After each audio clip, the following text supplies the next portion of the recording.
Good morning children and welcome to class 11th mathematics class.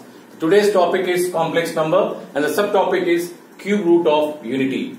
Children, you already know that cube root of 1 is 1 and 1 is its real root. Besides its real root, it also has two non-real roots or the complex roots. So in this topic you are going to study what are the cube roots of unity and what are these properties of these cube root of unities. So let's begin the topic. Let cube root of 1 be equals to x, and we cube both sides, we get x cube is equals to 1. This we can write this as x cube minus 1 is equals to 0, and we factorize this expression by the identity a cube minus b cube, we'll get x minus 1 x square plus x plus 1 is equals to 0, and this implies is that x minus 1 is equals to 0 or x square plus x plus 1 is equals to 0. When we simplify it, we get that x minus 1 equals to 0 is x is equals to 1, which is the real root which you are already aware of. But what about this? We solve this expression by the formula method. We get minus b plus minus b square. B square is 1 square minus 4 into 1 upon 2 into 1. Then we get, simplify further, we get minus 1 plus minus under root of minus 3 upon 2, which is same as minus 1 plus minus under root of minus 3 is nothing but root 3 I upon 2. So what do we find? That the cube root of unity has three roots. One as real root, which is 1, and two are non-real roots or the complex root as minus 1 plus root 3 I upon 2 and minus 1 minus root 3 I upon 2. These two complex roots are, one of them is denoted by omega, so let us denote minus 1 plus root 3 I upon 2 as omega, and we denote this as by omega square. So let us now learn about the properties of the cube root of unity. The first property of cube root of unity is that it has three roots, one real root, another two as non-real roots. The second property of this cube root of unity is about the sum. What is the sum of the three roots? That is 1 plus omega square. If you try to find out the sum of these three roots, if we try to find the sum of the three roots, we have 1 and we have minus 1 by 2 and minus 1 by 2, which together becomes minus 1. So cancels out with 1, and plus root 3 by 2 and minus root 3 by 2, which cancels again, so becomes 0. So sum of this cube root of unity is 0. That means 1 plus omega square is 0. And this means that 1 plus omega is same as minus omega square. 1 plus omega square is same as minus omega. And similarly, omega plus omega square is minus 1. Third property is regarding their product. What is the product of this cube root of unity? If we try to find out the product, again we have 1 into omega square.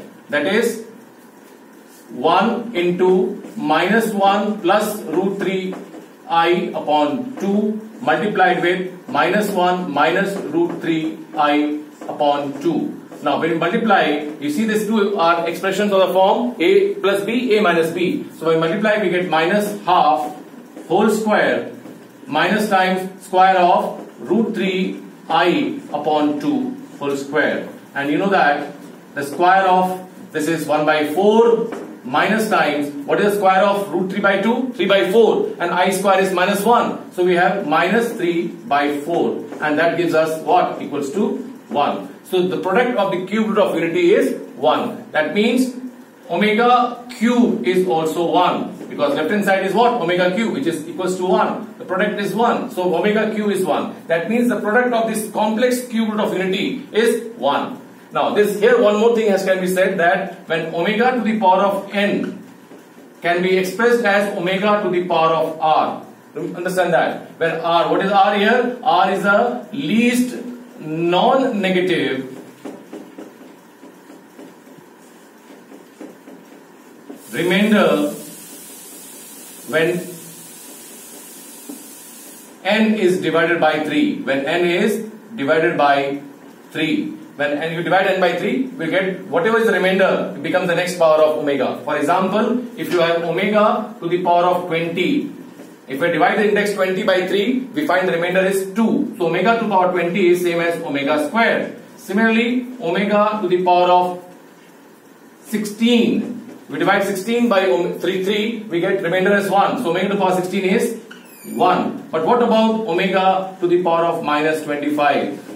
We need to have a positive, non-negative remainder, that is positive remainder. So we have to write this as multiple of 3 first with a positive remainder. So we write this as minus 27 plus 3. So plus 2, sorry, and that becomes what? Omega squared. Because minus 27 is multiple of 3 and the remainder is plus 2. So it's omega squared. In other words, you should know that omega to the power of 3n is 1. Omega to the power of 3n plus 1 is omega, and omega to the power of 3n plus 2 is omega squared. Okay? The fourth, fifth and sixth property of cube root of unity I am clubbing together. These are about the complex cube root of unity. This complex cube root of unity, you can see, are conjugate of one another. They are conjugate of each other.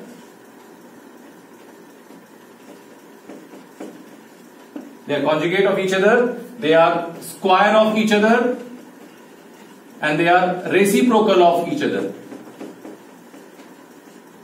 They are conjugate of each other, square of each other and reciprocal of each other. For example, if you have omega bar, if you want to write the conjugate, that means omega bar. If you want to write minus 1 plus root 3i upon 2 whole to the power of bar, we get minus 1 minus root 3i upon 2. You know that meaning of bar. The imaginary part changes sign. Similarly, the omega square conjugate will be omega. The second property is regarding the square. Square means square of omega is, you know, omega square. What about omega whole square? Square of this. So square of this means omega square whole square can be becomes omega to the power of 4, which can be written as omega cube into omega, therefore omega. So square of omega square is nothing but omega. And reciprocal is 1 upon omega is omega square. And 1 upon omega square is omega. How do we get it? Here in this case you multiply with omega square, the numerator and denominator, it becomes omega cube, which is 1, so it becomes omega square. And in this case you multiply numerator and denominator by omega, so the denominator becomes omega cube, which is 1, so it becomes omega. So they are reciprocals of each other. And the two more properties about the cube root of unity is that these three cube of unity in an arcane plane, or a complex plane, if you plot these three cube root of unity, you will find that they form the vertices of an equilateral triangle. The cube root of unity is 1, minus 1 plus root 3 and I, and this is minus 1 minus root 3i. When you join them in an arcane plane, they are the vertices of an equilateral triangle. They form the vertices of an equilateral triangle. And the last property is that if you have, you know that cube root of 27, cube root 27 you know is 3. But what about the non-real roots? It becomes 3 omega and 3 omega square. Similarly, cube root of minus 8. You know that real root of cube root of minus 8 is minus 2. So what are the complex roots? They becomes minus 2 omega and minus 2 omega square. Children, you should also know that minus 1 plus root 3i is nothing but 2 omega, and minus 1 minus root 3i is nothing but 2 omega square. So with these properties we shall be doing the numericals based on this exercise.